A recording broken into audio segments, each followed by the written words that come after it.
ভালোবাসার মানুষকে সবথেকে দামি উপহার কি দেওয়া যায় জানো? সময়।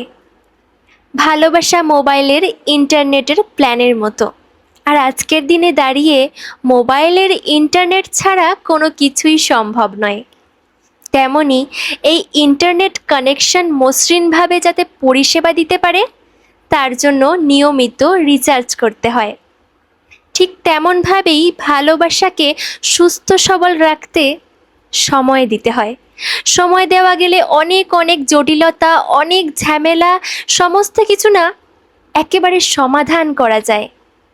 এই যে এখন অনেকেই বলে না যে তাদের সম্পর্ক থেকে নাকি সেই স্পার্কটাই চলে গেছে। আসলে সেটার কারণ হচ্ছে ওরা ঠিকমতো সময়ে রিচার্জ করায়নি, কিংবা এক রিচার্জ দিয়ে ৩-৪টে সম্পর্ক বা বন্ধুত্ব চালনা করছে।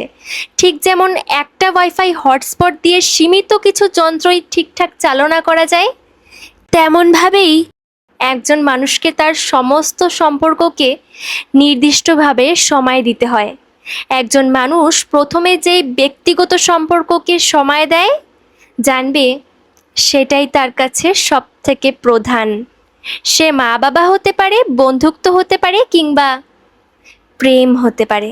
আর তুমি যদি দেখো তুমি কারো জীবন থেকে একেবারে উচ্ছিষ্ট খাবারের মতো সময় পাচ্ছ, জেনে নিও তুমি তার জীবনে সমস্ত সম্পর্কের শেষে দাঁড়িয়েছ, যাকে হয়তো একদম সামনে থেকে ঠিক করে দেখাও যায় না।